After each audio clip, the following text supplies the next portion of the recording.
Сәлем достар, көптен бері видео салмадым. Бүгін көріп отырғандарыңыздай осындай сочный самса салатын болам. Осындай сочный самса дайындағыларыңыз келсе, видеоның соңына дейін қарауға кеңес беремін. Каналға жазылып, өз пікірлеріңізді қалдыруды ұмытпаңыздар. Осындай қонаққа қоятын әдемі, дәмді, сочный самса дайындағыларыңыз келсе, видеоның соңына дейін қараңыздар. Ол үшін бізге ең басты ет және еттің қасына жуа. Бір жақтарда жуа дейді, бір жақтарда пияз дейді. Осылай жуаны майдалап турап аламыз, яғни кубиктап. Жуасы қаншалықты көп болса, соншалықты сочный болады. Сосын көріп отырғандарыңыздай мен ет бұл жерде кішкене піскен етті пайдаландым. Кез келген етті пайдалануға болады. Көріп отырғандарыңыздай татымына қарай тұз бұрышты салып, осылай жақсылап қолмен жақсылап араластырып аламыз. Бірнеше минут араластырып, фарш дайындап болғаннан кейін тесто менде Батыс деген фирманың дайын тестісі. Көріп отырғандарыңыздай осындай ішінде 6 жаймасы болады. Соны дөңгелекте осылай ұзынша етіп тартып, оны екіге біріктіріп, осылай 5 бөлікке бөлген кезде әр жаймасынан 13 штук самса шығатын болады. Яғни бұл жаңағы көшеде сатылатын үлкен самса емес, әрине қонаққа қоюға ыңғайлы, дастарханның көркін ашатындай әдемі томпақ самсалар пайда болады. Өте үлкен де емес, өте кішкентай да емес. Осылай тесталарын дайындап аламыз. Фаршын көрдіңіздер, дайын тұр. Енді үстіп жақсылап жайып барлығын ұнмен жаясыздар міндетті түрде. Осылай жоқ дегенде 10-15 штугын дайындап алып, сосын барып жасаған дұрыс. Көріп отырғандарыңыздай бір ас қасық саламыз, яғни бір жаймаға. Сосын пельмен сияқты мықтап жабыстырамыз да, осылай өрнектеп тағы бір мәрте жабыстырып шығамыз. Көріп отырғандарыңыздай осындай бірнешеуін дайындап алдық. Өйстіп барлығын дайындап алып жасаймыз. Тағы да қарап шығыңыздар. Жақсылап жабыстырып, одан кейін оның сыртынан тағы жабыстырамыз.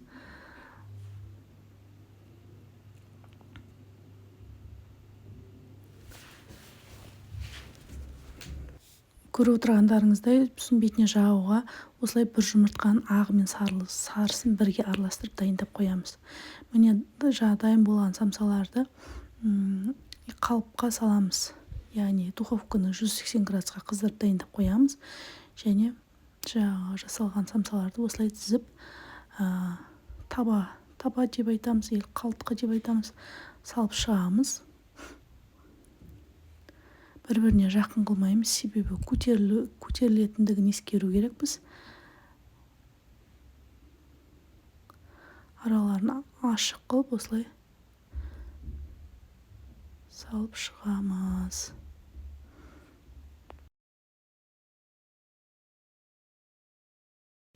Міне толық салып болғаннан кейін жаңа дайындап қойған жұмыртқамызды бетіне осылай жақсылап бір келкетіп жағып шығамыз. Менде енді үйдің жұмыртқасы болғасын қоймалжың болды. Негізі аздаған қайнаған су құйып жіберсеңіздер де болады, жаққан кезде жеңіл болу үшін. Мен аз пісіріп жатқасын су қосқан жоқпын, жұмыртқаның өзі.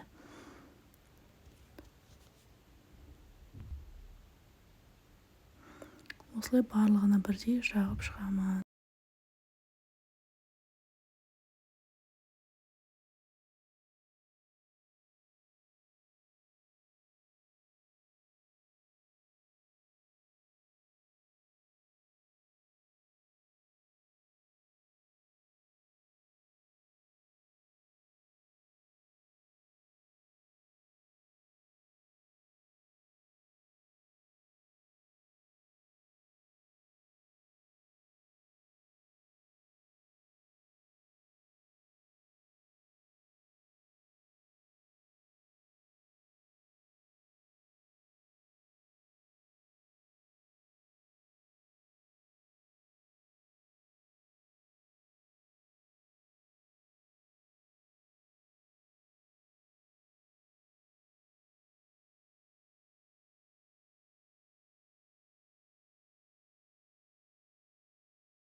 Сосын міне көріп отырғандай бетіне кунжут немесе чия дәндерін сепсеңіздер болады. Ол да өзіндік бір сәнін беріп тұрады жұмыртқаның бетіне.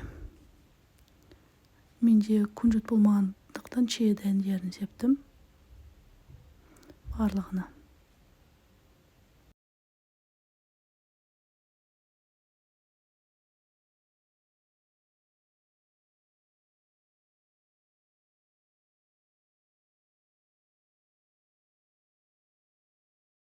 Бізде самсамыз дайын. Енді қызып тұрған духовкамызға 40 минутқа қойып аламыз. Міне көріп отырғандарыңыздай самсамыз дайын болды. Үріліп, көтеріліп, әдемі болып шыққан. Дастарханға қойғанға ыңғайлы ас болсын. Жасап көріңіздер. Өз пікірлеріңізді қалдыруды ұмытпаңыздар. Каналға жазылуды, достарыңызбен бөлісіп отырыңыздар. Міне көріп отырғандарыңыздай іші прям сочный. Наны өте қалың да емес. Ас болсын.